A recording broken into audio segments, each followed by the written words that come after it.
Good morning, students.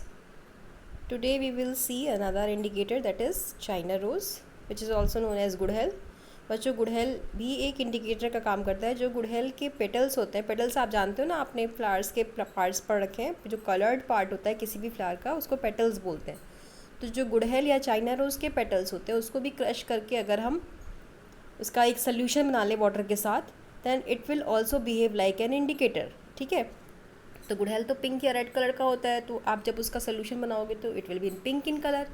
लेकिन जब आप इसको एज एन इंडिकेटर यूज़ करोगे और एसिड में डालोगे, तो ये पिंक कलर से कन्वर्ट हो जाएगा डार्क पिंक में. मेजेंटा कलर आपने देखा होगा, ये it is converted in dark pink और मेजेंटा कलर. और जब आप इसको बेसिक सोल्यूशन में डालोगे, इट विल बिकम ग्रीन. ठीक है. तो जब भी चाइना रोज़ इंडिकेटर हमारा किसी भी सोल्यूशन में डार्क पिंक कलर में कन्वर्ट हो जाए, तो वो सोल्यूशन क्या होगा? एसिड. और अगर किसी सोल्यूशन में ये ग्रीन कलर में कन्वर्ट हो जाए, तो वो सोल्यूशन होगा बेस. ठीक है. तो ये भी एक इंडिकेटर है. तो अभी आप क्या करोगे? चाइना रोज़ एज इंडिकेटर, ये आपको हेडिंग दिख रही होगी, आप ये हेडिंग डालेंगे. Okay, sorry, you will give the heading China rose as indicator. ठीक है. After that you will draw this picture, figure number 5.3. ये पूरा पिक्चर आप ड्रॉ करेंगे. उसके बाद हम क्या करेंगे? After that you will write something. What you will write? आप ये पैराग्राफ लिख लेंगे. ये बिल्कुल आप यहाँ से स्टार्ट करेंगे. China rose indicator turns acidic solution to dark pink magenta and basic solution to green. इतनी बातें आप इस हेडिंग में लिख लेंगे. ठीक है. Let us move further. अब हम लोग आगे बढ़ते हैं. अभी हमने इंडिकेटर्स के बारे में पढ़ लिया. अब हमें पढ़ना है न्यूट्रलाइजेशन रिएक्शन. न्यूट्रलाइजेशन रिएक्शन क्या होता है बच्चों? जब भी हम किसी एसिड या बेस को मिक्स करते हैं, तो दो अलग अलग नेचर की चीज़ें जब भी आपस में एक दूसरे के पास आती हैं, तो उनमें लड़ाई होती है कि दोनों अपने आप को शो करना चाहते हैं ना. तो वही लड़ाई एसिड और बेस के बीच में भी होगी. इसी लड़ाई को हम लोग न्यूट्रलाइजेशन कहते हैं. ठीक है. तो जब एसिड और बेस को हम मिक्स करते हैं, तो जो लड़ाई होती है वही न्यूट्रलाइजेशन है. और इसका रिज़ल्ट क्या होता है? इसका रिज़ल्ट ये होता है कि एसिड और बेस दोनों ख़त्म हो जाते हैं और उसकी जगह बनता क्या है? सॉल्ट. ठीक है. और बनता है वाटर. ठीक है. तो दिस इज़ कॉल्ड न्यूट्रलाइजेशन. ठीक है. इसके अलावा आपकी बुक में एक और इंडिकेटर भी दिया हुआ है. वो इंडिकेटर के बारे में भी मैं आपको लिखवाऊंगी. पहले हम लोग न्यूट्रलाइजेशन लिख लेते हैं. तो बच्चों, आपको न्यूट्रलाइजेशन यहाँ हेडिंग दिख रही होगी, ये हेडिंग आप लिख लोगे. इसके अंदर लिखना क्या है मैं आपको बताती हूँ. You have to write this point. ये आपको बोल्ड लेटर्स में दिख रहा होगा. दिख रहा है? बोल्ड लेटर्स में बिल्कुल न्यूट्रलाइजेशन की डेफिनेशन दी हुई है. ठीक है. What is the definition of neutralisation?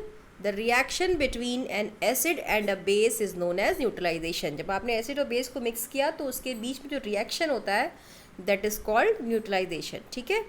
Salt and water are produced in this process with the evolution of heat. इस प्रोसेस में क्या होता है? सॉल्ट और वाटर बनता है. एसिड भी ख़त्म हो जाता है, बेस भी ख़त्म हो जाता है, और हमें क्या मिलता है? Salt and water. ठीक है. अब लड़ाई होगी तो गर्मी तो होगी, दोनों गर्म हो जाएंगे, है ना. तो ये सोल्यूशन भी हमेशा गर्म हो जाता है और हीट इवॉल्व होती है. ठीक है. तो अभी आप ये पूरा लिखोगे, ये डेफिनेशन प्लस ये रिएक्शन. और उसके बाद आप देखो, एक रिएक्शन आपको आपको जो है एक केमिकल रिएक्शन भी दिया हुआ है. वो केमिकल रिएक्शन क्या है? जब हमने एक एसिड, इस एसिड का नाम है हाइड्रोक्लोरिक एसिड, और दूसरा बेस सोडियम हाइड्रोक्साइड बेस, इन दोनों को मिलाया, तो सोडियम हाइड्रोक्साइड बेस भी ख़त्म हो जाएगा और हाइड्रोक्लोरिक एसिड भी ख़त्म हो जाएगा, और हमें क्या मिलेगा? Salt, sodium chloride. कौन सा सॉल्ट मिलेगा? Sodium chloride. और क्या बनेगा? वाटर. Water H2O. ठीक है. तो आप ये रिएक्शन भी लिखोगे. बच्चों, ये जो सोडियम क्लोराइड है ना, ये वही सॉल्ट है. कौन सा सॉल्ट है ये? Sodium chloride. ये दिख रहा है ना आपको? ये कौन सा सॉल्ट है? ये हम जो खाते हैं, ये वही सॉल्ट है. कौन सा सॉल्ट? इसको हम लोग कॉमन सॉल्ट या टेबल सॉल्ट भी बोलते हैं. जो आप खाते हो घर में ना रोज़ सॉल्ट, ये वही सॉल्ट है. ठीक है. इसका फॉर्मूला होता है NaCl और इसका नाम है सोडियम क्लोराइड. ठीक है. तो जितना मैंने अभी अंडरलाइन किया, आपको पूरा लिखना है. किस हेडिंग में? न्यूट्रलाइजेशन हेडिंग में. ठीक है. उसके बाद हम लोग क्या लिखेंगे, let me rub this first. इतना लिखने के बाद आप क्या करेंगे, सॉल्ट की डेफिनेशन लिखेंगे। ठीक है, सॉल्ट क्या है बच्चों, मैंने अभी आपको बताया, एसिड और बेस जब मिक्स करते हैं तो क्या बनता है, सॉल्ट। तो हम लोग कह सकते हैं कि salt is the product, salt वो है जो बनता है कब, जब एसिड और बेस को मिक्स करते हैं। ठीक है, तो सॉल्ट की डेफिनेशन भी आपको यहाँ दिख रही होगी। In neutralisation reaction a new substance is form, this is called salt. ठीक है, सॉल्ट किसी भी नेचर का हो सकता है, वो एसिड भी हो सकता है, वो बेस भी हो सकता है, वो न्यूट्रल भी हो सकता है। अगर एसिड और बेस में बराबर की लड़ाई हो रही है, मतलब दोनों एक जैसे हैं, तो न्यूट्रल सॉल्ट बनता है। ठीक है, इसके बारे में डिटेल में आपको मैं आगे की क्लासेस में बताऊंगी। अभी आप इतना जानिए कि सॉल्ट न्यूट्रलाइजेशन रिएक्शन का प्रोडक्ट है जो एसिड और बेस को मिलाने के बाद बनता है, और ये एसिड भी हो सकता है, ये बेस भी हो सकता है, और ये न्यूट्रल भी हो सकता है। ठीक है, तो इतनी बातें आप सॉल्ट हेडिंग डाल करके लिख लेंगे, या आपकी सॉल्ट की डेफिनेशन हो गई। ठीक है, अगर आप चाहो तो सॉल्ट का एग्जाम्पल भी लिख सकते हो। जैसे अभी आपको मैंने एक सॉल्ट बताया जो हम और आप हमेशा खाते हैं, दैट इज सोडियम क्लोराइड। तो ये एग्जाम्पल भी आप लिख सकते हो इस डेफिनेशन के साथ। ठीक है, लेट अस मूव फॉरवर्ड, आगे बढ़ते हैं हम लोग। अभी मैंने आपको बताया एक इंडिकेटर के बारे में अभी हम लोग और डिस्कस करेंगे, जो आपकी बुक में दिया हुआ है, वो है फिनोल्फ्थलीन इंडिकेटर। ये इंडिकेटर आप बड़ी क्लास में आओगे तो मैं आपको इस इंडिकेटर के बारे में बताऊंगी, इसको यूज़ करना भी बताऊंगी। ठीक है,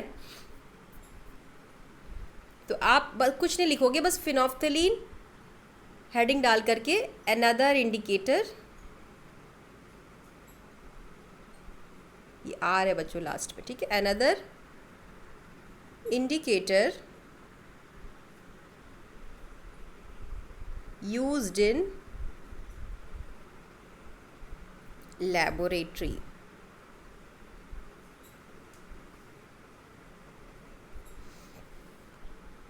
ठीक है, सिर्फ इतना लिख लेंगे फिनोल्फ्थलीन हेडिंग डाल करके। ठीक है, अब हम लोग आगे बढ़ते हैं।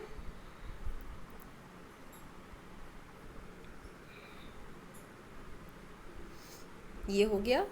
अब हम लोग अपनी एवरीडे लाइफ में न्यूट्रलाइजेशन के कुछ एग्जांपल्स देखेंगे। न्यूट्रलाइजेशन हम लोग अपने एवरीडे लाइफ में रोज़ देखते हैं। ठीक है, तो उसके कुछ एग्जांपल्स यहाँ पे देखेंगे हम। क्या है वो एग्जांपल्स, आप हेडिंग डालोगे सबसे पहले न्यूट्रलाइजेशन इन एवरीडे लाइफ, उसमें पहला होगा इंडाइजेशन। बच्चों हमने जब चैप्टर 2 पढ़ा था तो हमने पढ़ा था कि हमारे पेट के अंदर स्टमक में, हमारे जो एलिमेंट्री कैनाल में स्टमक पोर्शन है, वहाँ पे एक एसिड रिलीज़ होता है, हाइड्रोक्लोरिक एसिड। पढ़ा था ना, क्यों रिलीज़ होता है, ताकि वो फूड के मीडियम को एसिडिक कर सके, और जो अंदर पेट के अंदर जो खाने के साथ बैक्टीरिया पहुंच गया उस बैक्टीरिया को भी किल कर सके। ठीक है, अब वो एसिड क्या होता है, वो रिलीज़ होता रहता है। कभी कभी हम जब खाना नहीं खाते बहुत टाइम तक, तो हमारे पेट में वो एसिड एसिडिटी कॉज कर देता है, क्योंकि एसिड तो रिलीज़ होगा, आप खाना खाओ चाहे मत खाओ, तो क्या होगा, आपके पेट में एसिडिटी हो जाती है ना। तो अब उस एसिडिटी को ख़त्म करने के लिए एसिड से लड़ने वाला सब्सटेंस चाहिए, और एसिड से लड़ाई कौन करेगा, बेस करेगा। ठीक है, तो हम कोई ऐसा बेस अगर हम ले जिससे कि वो एसिड क्या हो जाए, न्यूट्रलाइज हो जाए, तो हमें आराम मिल जाएगा, हमारी एसिडिटी दूर हो जाएगी। बच्चों आप देखते होगे जब भी घर में किसी को एसिडिटी होती है, गैस बनती है, तो हम लोग क्या करते हैं, इनो देते हैं उसको, है ना।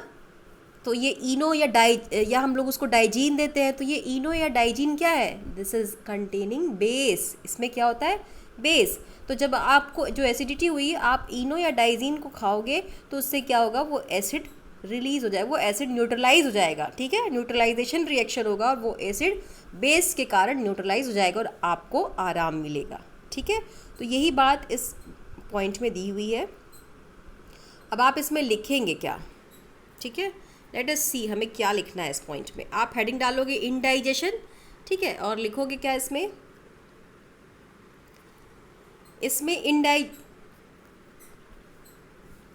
एसिड के अगेंस्ट जो चीज़ हम यूज़ कर रहे हैं वो बेस है, या उसको हम एंटासिड भी बोलते हैं। एंटी वर्ड आपने सुना होगा ना, जैसे आप बोलते होगे ये मेरा फ्रेंड है, ये मेरा एंटी है। ये एंटी क्या होता है, मतलब अगेंस्ट है। ठीक है, तो एंटी का मतलब अगर एसिड के अगेंस्ट भी जो काम कर रहा है वो एंटी एसिड है। ठीक है, तो इसमें आप कहाँ से लिखेंगे, आप इसमें यहाँ से लिख लेंगे, acid in stomach causes indigestion. ठीक है, उसके बाद आप यहाँ से लिखोगे, to relieve indigestion we take an antacid such as milk of magnesia which contains magnesium hydroxide. वो जो आप इनो खाते हो ना, वो इनो के अंदर क्या होता है, milk of magnesia. Milk of magnesia भी आप जानते हो बच्चों, आपको मैंने चार्ट याद करने को जो दिया था टेबल पीछे इसी चैप्टर में, उस टेबल में मिल्क ऑफ मैग्नीशिया के बारे में बताया गया। ये क्या होता है, ये मैग्नीशियम हाइड्रोक्साइड होता है, मैंने इसीलिए आपको याद करने को बोला था, ठीक है। तो इनो कंटेन्स मिल्क ऑफ मैग्नीशिया, और ये एक बेस है, ये भी आप जानते हो, आपको उसी चार्ट में बताया गया है। तो उससे क्या होगा, वो एसिड जो हमारे पेट में रिलीज़ हो रहा है वो न्यूट्रलाइज हो जाएगा और हमें आराम मिलेगा, ठीक है। It न्यूट्रलाइजेज the effect of excessive acid. इतना आप इनडाइजेशन हेडिंग में लिख लोगे। आप चाहो तो ये जो मैंने अभी लिखा है इनो कंटेन्स मिल्क ऑफ मैग्नीशिया, ये भी आप लिख सकते हो अलग से एक लाइन में, ठीक है। लेट अस मूव फॉरवर्ड, आगे बढ़ते हैं। इसके बाद जो सेकेंड एग्जाम्पल है न्यूट्रलाइजेशन इन एवरीडे लाइफ का, वो है एंट बाइट। एंट जो चींटी जो होती है हमें काट लेती है तो हमें कितनी जलन होती है ना, क्यों होती है, क्योंकि उस एंट बाइट में भी एक एसिड होता है। चींटी की जो स्टिंग होती है, चींटी के जो आगे जो छोटे टंग जैसी चीज़ें होती हैं चींटी में, वो क्या होती है, वो उसमें जो है फॉर्मिक एसिड होता है, ये एक तरह का एसिड है। तो चींटी जो है उस एसिड जब आपको काटती है तो आपके स्किन के अंदर वो फॉर्मिक एसिड डाल देती है, ठीक है। तो अब एसिड तो कहीं भी होगा तो वो सरफेस को कोरोड करेगा, आपको नुकसान पहुंचाएगा, खुजली होगी, रेडनेस होगी। अब उससे आप कैसे छुटकारा पाएंगे, तो एसिड को हटाने के लिए हमें क्या चाहिए, बेस चाहिए। तो हम कौन सा बेस यूज़ करेंगे, हम जनरली क्या करते हैं, चींटी काटती है तो मम्मी कहती है ना साबुन लगा लो सही हो जाएगा, साबुन से धो लो, है ना, या सैनिटाइज़र लगा लो। क्या ये ऐसा क्यों कहते हैं, क्योंकि इन सब में क्या होता है, बेस होता है। आपको पता भी है कि साबुन या सोप कंटेन्स बेस, है ना। तो जब आप एसिड को न्यूट्रलाइज करना चाहते हो तो आप उस पर साबुन लगाओगे, बेस लगाओगे, तो क्या होगा, वो एसिड न्यूट्रलाइज हो जाएगा और आपको क्या हो जाएगा, आराम मिलेगा, ठीक है। या कभी कभी उस पर बेकिंग सोडा भी लगाने को बोलते हैं, जो हमारे घरों में खाने वाला सोडा होता है ना, हम कहते हैं खाने वाला सोडा डाल दो ये चीज़ें सॉफ्ट हो जाएंगी, गल जाएंगी। तो वो जो खाने वाला सोडा है वो भी एक केमिकल होता है, ठीक है। वो उसमें सोडियम हाइड्रोजन कार्बोनेट होता है, ठीक है। या एक कैलामाइन सोल्यूशन भी आता है, वो जिंक कार्बोनेट होता है। ये सारे केमिकल्स के नाम है बच्चों, ये आपको याद हो जाएंगे धीरे धीरे जब आप कई बार इस चैप्टर को पढ़ोगे। तो ये चीज़ें रगड़ने को कही जाती हैं, जिससे कि चींटी से हमें, चींटी की जो एसिड रिलीज़ किया है चींटी ने, उससे हमें छुटकारा मिल जाए। तो अब आप इसमें लिखोगे क्या, आप इसमें लिखोगे when an ant bytes, sorry आप ये हेडिंग डालोगे पहले तो एंट बाइट, फिर आप लिखोगे when an ant bites it injects the acid liquid formic acid, ठीक है। उसके बाद आप लिखोगे acid can be neutralise by rubbing moist baking soda, sodium hydrogen carbonate baking soda का नाम है ये, और कैलामाइन सोल्यूशन, कैलामाइन सोल्यूशन का नाम क्या है, जिंक कार्बोनेट। इतनी बातें आप एंड स्टिंग में लिख लोगे, ठीक है। अगला एग्जाम्पल जो है न्यूट्रलाइजेशन इन एवरीडे लाइफ का, सॉइल ट्रीटमेंट का है। सॉइल हेल्थ कार्ड की बात आजकल होती है, हमारे प्रधानमंत्री जी सॉइल हेल्थ कार्ड की बात करते हैं, या सॉइल को कैसे हम स्वस्थ बना सकते हैं ताकि हमें अच्छी पैदावार मिले, हमारा एग्रीकल्चर अच्छा हो। तो उसके लिए जो गवर्नमेंट सॉइल हेल्थ कार्ड बनाती है, तो सॉइल के नेचर को उसके पहले लिए सबसे पहले जानना होता है। सॉइल का नेचर क्या हुआ, सॉइल का नेचर भी एसिडिक या बेसिक हो सकता है, ठीक है। तो सॉइल का नेचर अगर एसिडिक है तो उसको बेसिक करने की कोशिश की जाएगी, अगर बेसिक है तो उसको एसिडिक करने की कोशिश की जाएगी, ताकि सॉइल का नेचर न्यूट्रल रहे और जो पैदावार हम चाहते हैं वो हमें मिल सके, ठीक है। तो इसमें हम क्या लिखेंगे, आप इसमें सॉइल ट्रीटमेंट हेडिंग डालोगे और कहाँ से कहाँ तक लिखोगे, when the soil is too acidic it is treated with base like quicklime यानी कैल्शियम हाइड्रोक्साइड, ये भी आपने वहाँ पढ़ रखा है, और स्लेग लाइम, ठीक है। बस इतना लिखोगे सॉइल ट्रीटमेंट में, ठीक। अब इसके बाद हम लोग लास्ट टॉपिक इस चैप्टर का देखेंगे, that is factory waste. Factory waste में क्या है, न्यूट्रलाइजेशन जो हम लोग पढ़ रहे हैं, न्यूट्रलाइजेशन इन एवरीडे लाइफ।